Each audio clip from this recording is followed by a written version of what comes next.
अत संकट संसार का खेला, अत संकट संसार का खेला, अत संकट संसार का खेला, अत संकट संसार का खेला। प्रभु माया का अचरज मेला, प्रभु माया का अचरज मेला, प्रभु माया का अचरज मेला, प्रभु माया का अचरज मेला। एक आवे एक जावे नीत, एक आवे एक जावे नीत, एक आवे एक जावे नीत, एक आवे एक जावे नीत। रूप सराये जग की रीत, रूप सराये जग की रीत, रूप सराये जग की रीत, रूप सराये जग की रीत। काल स्वरूप ये जग की रचना, काल स्वरूप ये जग की रचना, काल स्वरूप ये जग की रचना, काल स्वरूप ये जग की रचना। छिन छिन से केवल ये सुखना, छिन छिन से केवल ये सुखना, छिन छिन से केवल ये सुखना, छिन छिन से केवल ये सुखना। ना कोई साक सुहेला नाती, ना कोई साक सुहेला नाती, ना कोई साक सुहेला नाती, ना कोई साक सुहेला नाती। अंत काल ना भयो कोई साथी, अंत काल ना भयो कोई साथी, अंत काल ना भयो कोई साथी, अंत काल ना भयो कोई साथी। अत परिवार संपतदारी,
हम सबका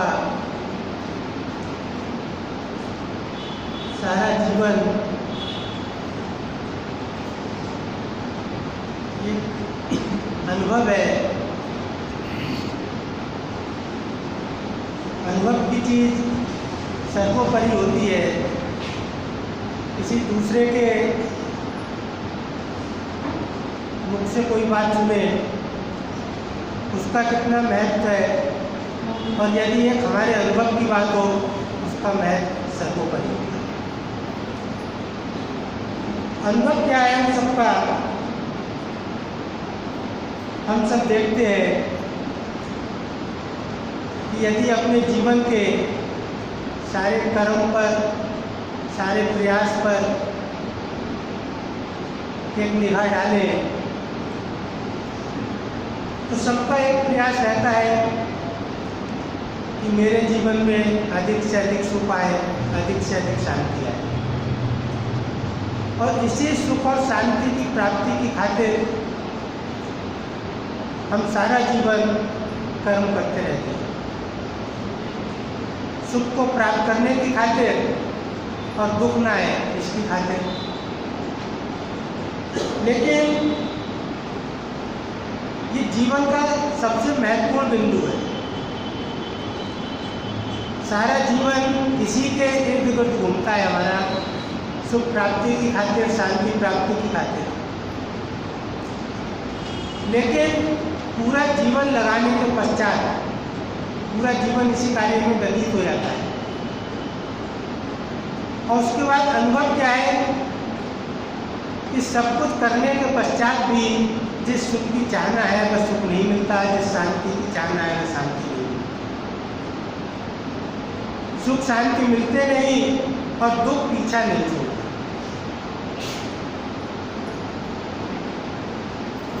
इसका कारण क्या है?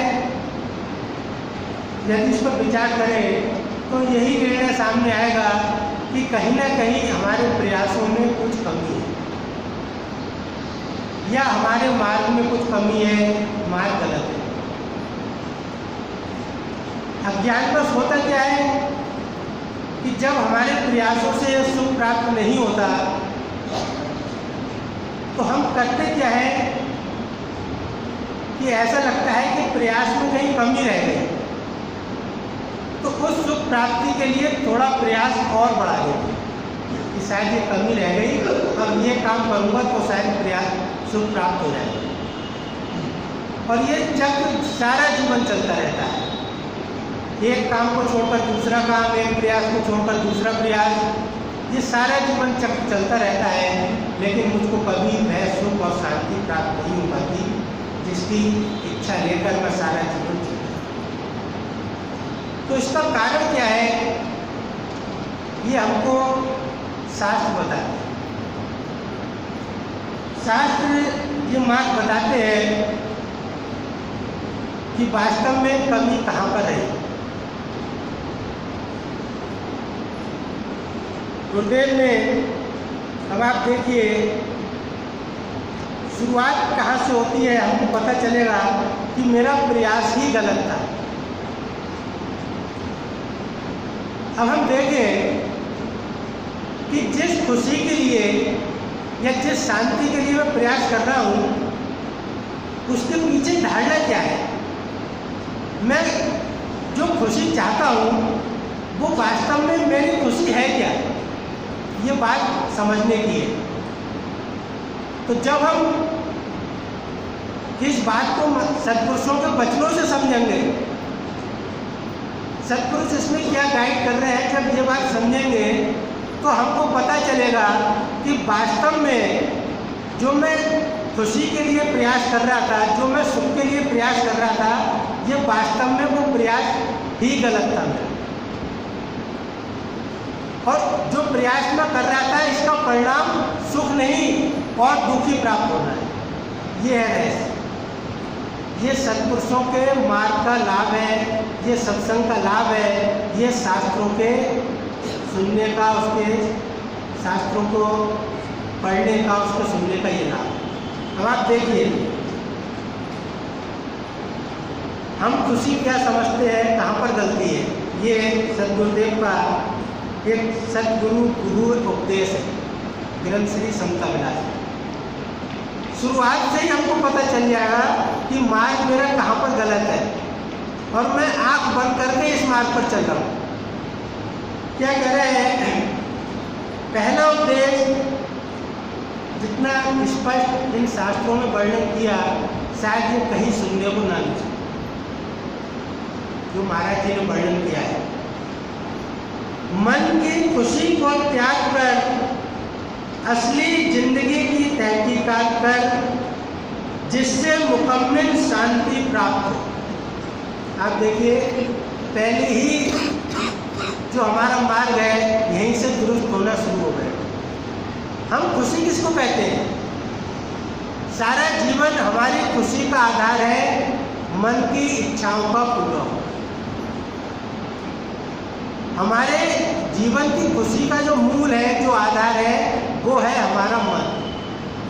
मन में किसी वस्तु का संकल्प उठा, किसी वस्तु को प्राप्त करने की इच्छा होती और उसको हम आंख बंद करके उसकी ओर दौड़ने लगे और उसको पूरा करने का प्रयास करने लगे और हमको लगा कि शायद ये इच्छा पूरी हो जाएगी, ये वस्तु मन में जो इच्छित वस्तु है ये मिल जाएगी तो मैं जीवन में मेरे खुशी आएगी। और हम यदि अपने जीवन में निगाह डालें तो आज तक का सारा जीवन इसी दौड़ में चल रहा है। मन में दिया जाए कि मेरा रोजगार बढ़ जाए तो मुझे खुशी मिल जाएगी, मन में दिया जाए कि मुझको और धन मिल जाए, वो धन मिल जाए तब खुशी हो जाएगी। मन में बहुत सी वस्तुएं आज तक आती रही और हम पूरा करते रहे और ये सोचते रहे कि मुझे ऐसे ऐसे खुशी मिली।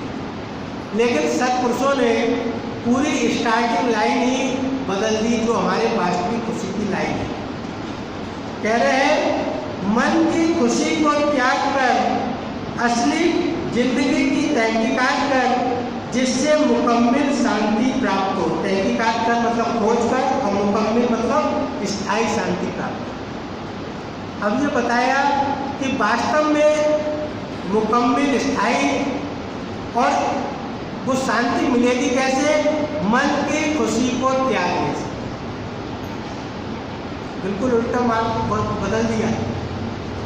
हमारा जीवन बेस्ड है, खुशियाँ बेस्ड है मन की खुशी को लेकर, सारा जीवन मन पर केंद्रित है। लेकिन सत्पुरुषों ने स्टार्टिंग ही इसकी बिल्कुल दिशा बदल दी। कह रहे हैं, मन की खुशी को त्याग कर असली जिंदगी की तहकीकात कर, जिससे मुकम्मल शांति प्राप्त हो। अब ये तो दूर की बात है, असली जिंदगी की तहकीकात कर। इस बात का तो हमारे जीवन से कोई संबंध ही नहीं है कि वास्तव में असली जिंदगी है क्या और उसकी तहकीकात कैसे करनी है। बस आँख बंद करके जीवन एक तरफ चल रहा है कि शरीर के भोग पूरे होते रहे, शरीर की मन की इच्छाएं पूरी होती रहे, यही मेरी खुशी का आधार है। और सारा जीवन हम इस ओर बढ़ रहे हैं, फिर उसका परिणाम क्या है? सुख तो मिला नहीं और दुख बढ़ते चले गए। अब और आगे कह रहे हैं कि मन की खुशियाँ दुख का पूर्ण स्वरूप है। अब ये दूसरी बात है, जितना हम मन की खुशियों की तरफ भागेंगे उतना हमारे जीवन में दुख बढ़ते जाए। देखिए, इससे ऊपर क्या बात हमको सुनने को मिल सकती है। अब हम इस बात को सुनकर अपने जीवन का अनुभव देखें कि क्या वास्तव में ये अनुभव सही है या नहीं है। मेरे जीवन के दुख बढ़े हैं या नहीं बढ़े, और हम समझ नहीं पाते, अपने जीवन का हम विचार नहीं कर पाते। कोई भी व्यक्ति अपनी कमियों को नहीं देख पाता, लेकिन दूसरे की कमियां देखने में हर व्यक्ति माहिर होता है। तो हम जब अपनी कमियां देख नहीं सकते, लेकिन हम दूसरे की कमियां देखें तो हमको समाज की बहुत बड़ी कमी नजर आती है। क्या? यदि आप किसी भी व्यक्ति से बात करें तो हर व्यक्ति यही कहेगा कि समाज का पतन हुआ है, सामाजिक जीवन में गिरावट आई है। अपने को अलग कर लेगा वो तो बात अलग है। हर व्यक्ति का ये निर्णय होगा कि सामाजिक जीवन में गिरावट आएगी और व्यक्तिगत जीवन में गिरावट आएगी। तो इस गिरावट का कारण क्या है? कोई व्यक्ति हर प्रकार से संतुष्ट हो, हर प्रकार से सुखी हो, तो उसके जीवन में गिरावट नहीं आएगी। जीवन में गिरावट आने का कारण ये होता है कि मैं कहीं ना कहीं असंतुष्ट हूँ, कहीं ना कहीं मेरे मन में कोई दुख कांटा चुभा हुआ है, और वही दुख कांटा, बेचैनी, वही असंतोष मुझको गलत काम करने के लिए मजबूर कर। तो अगर सामाजिक जीवन में गिरावट है जो मुझको दिख रही है, तो इसका मतलब समाज में दुख, बेचैनी, असंतोष बढ़ा है। तो उसका कारण क्या है? ये सतगुरु बता रहे हैं कि मन की खुशियाँ दुख का पूर्ण स्वरूप है। अब जब हम ये लाइन सुनेंगे और यदि हम में से कोई व्यक्ति विचार करता है, अगर उसकी चिंतन मनन करने की आदत है, तो कम से कम इस बात को जरूर सोचेगा कि कहीं मैं मन की खुशियों की तरफ तो नहीं दौड़ रहा हूँ। और अगर वो अपने पिछले जीवन में निगाह डाले तो उसको ये बात साफ दिखाई देगी कि मेरा सारा जीवन मन की खुशियों पर केंद्रित था और मैं आज तक यही करता है। तो ये बात तो आप बराबर भूल जाइए कि अगर आप मन की खुशियों के पीछे दौड़ रहे हैं, तो ये बात तो भूल जाइए कि जीवन में कभी सुख मिलेगा। ये बात को आज भूल जाइए, महाराज जी के अगर वचनों पर हम ध्यान दें, क्योंकि वह निर्णय साफ कर रहे हैं, इसमें कोई संदेह की गुंजाइश नहीं रही। सतपुरुष ने साफ लिख दिया कि मन की खुशियाँ दुख का पूर्ण स्वरूप है। ये बात हमको आज कम से कम एक लाइन अपने जीवन में गांठ बांध लेनी चाहिए, अगर हम वास्तव में सुख चाहते हैं। तो यदि कल को कोई विचार उठे कि शायद मेरे इस कार्य से मुझको सुख मिलेगा, तो कम से कम इस लाइन पर जरूर अपने को कसौटी करें कि कहीं ये मन की खुशियों की दौड़ तो नहीं चल रही है और मैं ये सोच रहा हूँ कि मुझको सुख मिलेगा। तो ये बात ध्यान रखें कि मन की खुशियाँ दुख का पूर्ण स्वरूप है। तो दुख तो मुझको प्राप्त होना है, और दूसरा क्या नुकसान होना है, ये बात और देखें। और क्या होगा इसमें? दूसरी चीज बता रहे हैं, इनमें मुस्तगत होने से अंजामे जिंदगी का पता नहीं लगता। एक दूसरी बात बताइए, एक तो आपके जीवन में दुख ही दुख, सुख कभी प्राप्त नहीं होगा अगर मन की खुशियों के पीछे दौड़ रहे हैं, और दुख प्राप्त होगा, क्योंकि ये मन की खुशियाँ दुख का पूर्ण स्वरूप है। अब दूसरी बात क्या बताइए, इनमें मुस्तगत होने से अंजामे जिंदगी का पता नहीं लगता। और दूसरी बात ये बताइए, हम में से अधिकतर लोग की ये शिकायत रहती है कि ईश्वर भक्ति के मार्ग पर चला नहीं जाता, बहुत कठिन लगता है। और हम अपने जीवन में निगाह डालकर देखें कि जितनी हमारी आयु हो गई सत्संग सुनते सुनते, गुरु भक्ति की बातें करते करते, हम इन चीज़ों को अपना जीवन में कितना धारण कर पाए। ये कहने की बात नहीं है, हम सबका अनुभव है। और अगर हम इस बात को विचार करें तो जितना हम सुनते हैं उसका छोटे से छोटा अंश भी आज तक जीवन में धारण कर नहीं पाए। न सत्संग का नियम, न सिमरन का नियम, न सादगी का नियम, न दान का नियम, किसी भी चीज़ पर आज तक जीवन में चल नहीं पाए, क्योंकि पूरा जीवन जो है मन की खुशियों में डूबा हुआ है। अभी जरा सा कोई खुशी का प्रोग्राम बन जाए मन में कि आज मुझको यहाँ पर जाना है, वहाँ पर घूमने जाऊँगा तो बड़ी खुशी मिलेगी, सत्संग, स्वाध्याय, बड़े से बड़ा गुरु का काम एक तरफ रख जाए, क्योंकि मन की खुशियों में इतना डूबे हुए। मन की खुशी के लिए कितनी दौलत खर्च हो जाए कोई चिंता नहीं, जब गुरुदेव का बताया दान का सिद्धांत आ जाए फौरन एक तरफ। कारण क्या है? महाराज जी इसमें लिख रहे हैं, इनमें मुस्तगर्क होने से, इन मन की खुशियों में डूबने से क्या होगा? अंजामे जिंदगी का पता नहीं लगता। इस जिंदगी का क्या परिणाम होगा ये बात भी हम भूल गए। बस ये दौड़ ऐसी है कि व्यक्ति इसमें आँख बंद हो जाती है, जैसे किसी नशे के व्यक्ति की हालत होती है, उसकी वही हालत होती है। लेकिन वो क्या समझता है कि मैं जीवन का बड़ा ऊंचा करूँगा, जो मेरे दुख का आधार है, जो मुझको जीवन की खुशी से, जीवन के अंजाम से वंचित करता है। बड़ा लेकिन महत्वपूर्ण ये वचन यदि हम 100 बार भी पढ़ें तो हमको समझ में आया है तो बड़ी बात है। दास की तो इतनी सामर्थ्य नहीं कि इस पर अधिक गहराई से विचार कर सकें। हम खुद ही इसका बार बार अध्ययन करें। कह रहे हैं, इनमें मुस्तगर्क होने से अंजामे जिंदगी का पता नहीं लगता। जीवन कहाँ चला जाएगा इन खुशियों पे, इन मन की खुशियों पे डूबने से, कि सारा जीवन का पता नहीं चलेगा कि जीवन मेरा कहाँ व्यतीत हो गया। और जिस बार बार हम जो पढ़ते हैं, सुनते हैं कि बड़े भाग मानुष तन पावा, सुर दुर्लभ सद ग्रंथन गावा, कितनी बार हमने पढ़ा है। और हम में से कितने लोग का ये लक्ष्य बना है कि ये मनुष्य जीवन केवल ईश्वर भक्ति के लिए है। ये तो लक्ष्य बहुत दूर की चीज है, लक्ष्य तो बहुत दूर की चीज है। अब इसके आगे बता रहे हैं कि वास्तव में जिंदगी की तहकीकात, जिसको लक्ष्य कहा है मानव जीवन का, उसी को जिंदगी की तहकीकात कहा है।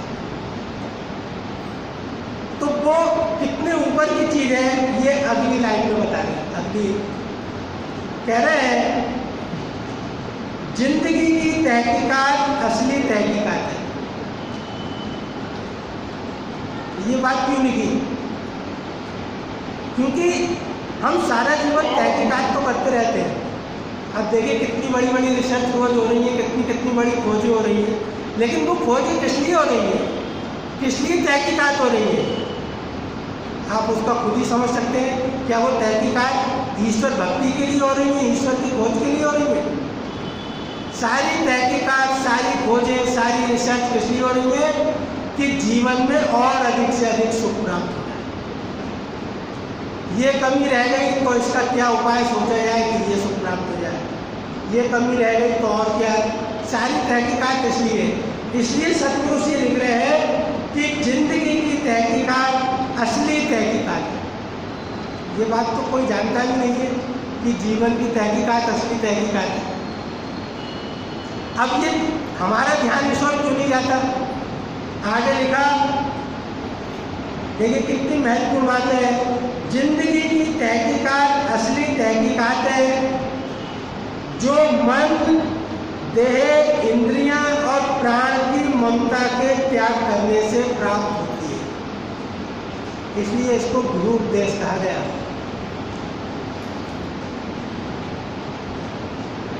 जिंदगी की तहकीकात असली तहकीकात है। हम क्यों नहीं कर पाते? और ये कैसे होगी कि असली तहकीकात? जब मन, देह, इंद्रियां और प्राण की ममता त्याग करो। अब बताइए, हम कभी ये बात सोच सकते हैं कि मुझको मन की ममता त्याग करनी है, देह की ममता त्याग करनी है, इंद्रियों की ममता त्याग करनी है और प्राण की ममता त्याग करनी है? हमारा सारा जीवन देह की ममता पर केंद्रित है। हम जीवन का सबसे बड़ा कर्म समझते हैं कि हमारी देह बनी है।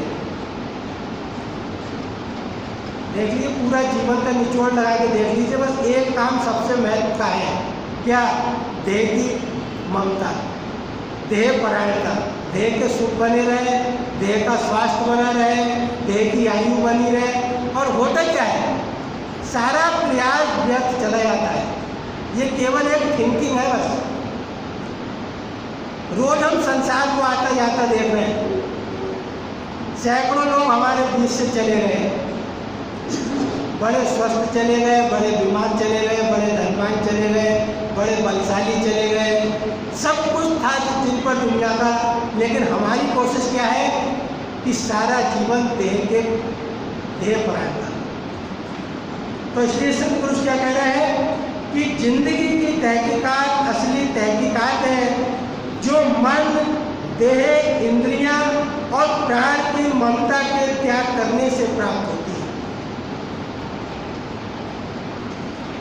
जिंदगी यानी जीवन शक्ति अपने आप में पूर्ण और आनंद है। अब देखिए ये बात बता रहे हैं, जिंदगी यानी जीवन शक्ति अपने आप में पूर्ण और आनंद है। जिंदगी यानी जीवन शक्ति, उसी को ईश्वर कहा जाता है, उसी को राम कहो, उसी को कृष्ण कहो, उसी को सब कुछ है। इसलिए महाराज जी ने ये बात कही कि अपने आप में पूर्ण और आनंद है। इसलिए रामायण में भी हम बार बार सुनते हैं कि वह जो जीवन शक्ति है जिसको ईश्वर कहा जाता है, जब मैं उसको जान लेता हूँ तो उन्होंने लिखा कि चेतन अमल सहज सुखना से, ये उस ईश्वर का गुण है चेतन, वही चेतन जीवन शक्ति है, उसी चेतन को जीवन शक्ति कहा जाता है। और वही चैतन्य जो है वही पूर्ण सुख की राशि है। चेतन अमल सहज सुख राशि, सुख राशि मतलब सुख का भंडार, सुख का सागर। तो हुआ क्या कि मैं उस जीवन शक्ति से बिछुड़ गया, उस अपने स्वरूप को भूल गया जिसको जीवन शक्ति कहा है। इसीलिए कह रहे हैं उसकी तहकीकात करो। रामायण में उसको कहा दूसरे तरीके से पद्य के रूप में, और यहाँ पर सतपुरुष बता रहे हैं उस जीवन शक्ति की तहकीकात करो। वो जीवन शक्ति क्या है? वही वास्तव में यानी जिंदगी यानी जीवन शक्ति अपने आप में पूर्ण आनंद है, सहज सुख राशि है। कह रहे हैं उसी परम तत्व के अनुराग से मन तमाम विकारों पर, मन के तमाम विकारों पर जीत पाई जा सकती है। लाइन सुनकर बड़ा आश्चर्य हुआ कि देखिए आप रामायण में बिल्कुल सेम लाइन लिखी। वो जीवन शक्ति क्या है? सुख की राशि है, चेतन है, जीवन शक्ति उसको नाम दिया। अमल है, कोई विकार नहीं है, मन रहित है। जब उस चेतन शक्ति को हम जान लेंगे तो हमारे सारे विकार दूर हो जाएंगे, क्योंकि वो चेतन शक्ति अमल है। और महाराज जी कह रहे हैं अमल, वहाँ पर शब्द इस्तेमाल किया अमल, और यहाँ महाराज जी कह रहे हैं कि उसको जानने से मन के विकारों पर जीत पाई जा सकती, और कोई तरकीब नहीं। तो इसका सीधा मतलब है कि जब तक मैं उस जीवन शक्ति की खोज नहीं करूँगा, अपने स्वरूप की खोज नहीं करूँगा, तब तक मेरे जीवन में कभी सुख नहीं आ सकता, कभी शांति नहीं आ सकती, कभी जीवन के पाप खत्म नहीं हो सकते। तो इसलिए सब संतों ने, सब शास्त्रों ने ये रहस्य समझाया। एक रामायण की पंक्ति दास और रच रहा है, कह रहे हैं कि हम जितना संसार के पीछे भागते हैं, जितना शरीर के पीछे, जितना संसार के पीछे, जितना इंद्रियों के भोगों के पीछे भागते हैं, उतना निश्चय जानिए, निश्चित जानिए कि जितना हमारी इस ओर दौड़ होगी, शरीर के पीछे, शरीर के सुखों के पीछे, इंद्रियों के भोगों के पीछे, उतना हमारा जीवन दुखमय होता जाएगा, और उतना ही हम ईश्वर भक्ति के मार्ग से दूर होते हैं। हम सब लोग की बड़ी धारणा रहती है, क्योंकि 24 घंटे में अगर हम देखें तो 24 घंटे में अगर कहा जाए तो 24 घंटे संसार के सुखों के लिए है। 24 घंटे कोई भाग्यशाली है जो इसमें से कुछ समय ईश्वर भक्ति मार्ग में लगा लेता है, कोई बिरला है जो भाग्यशाली है। तो इसलिए वो कह रहे हैं कि जितना हमारा संसार के पीछे प्रयास है, इससे कभी भी सुख प्राप्त नहीं होगा। क्यों नहीं होगा? क्योंकि ये सब झूठ है। इसमें बिल्कुल भी सत्य नहीं है।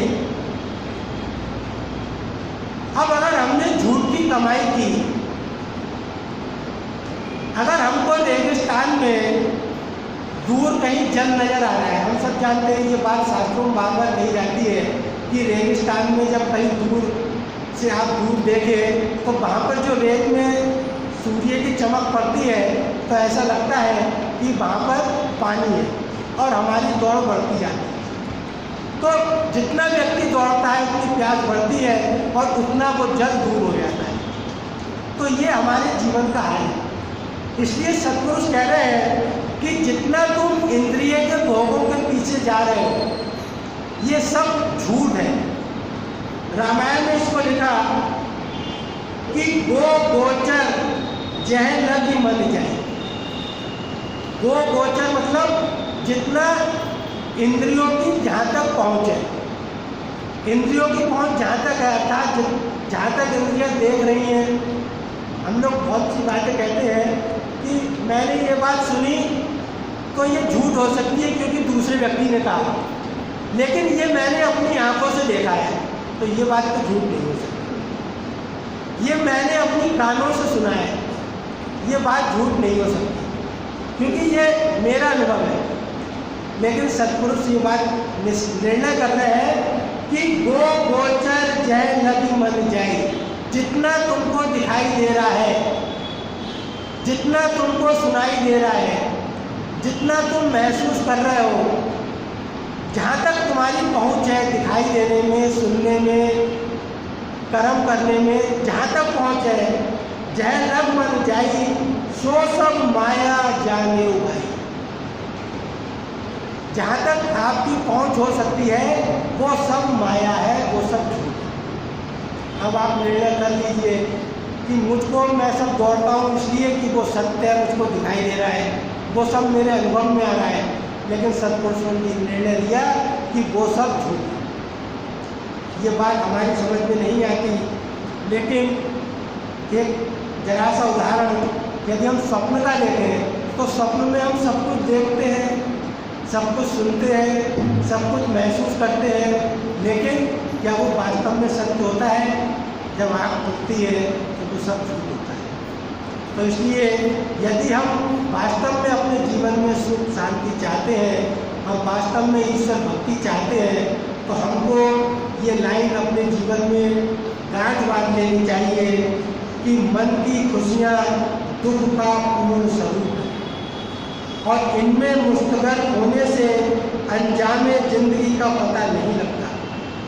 और अंजामे जिंदगी का पता नहीं लगता जब सारी जीवन खत्म हो जाता है इन मन के सुखों के पीछे भागते भागते और वो सुख नहीं मिलता, जीवन खत्म हो जाता है, तब व्यक्ति को अनुभव होता है कि मैंने सारा जीवन अपना एक अज्ञान में, एक माया में, एक दुख में व्यतीत कर दिया और मुझको मिला।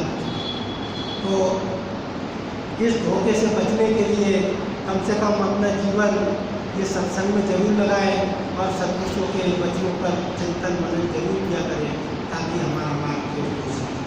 ओम नमः शिवाय।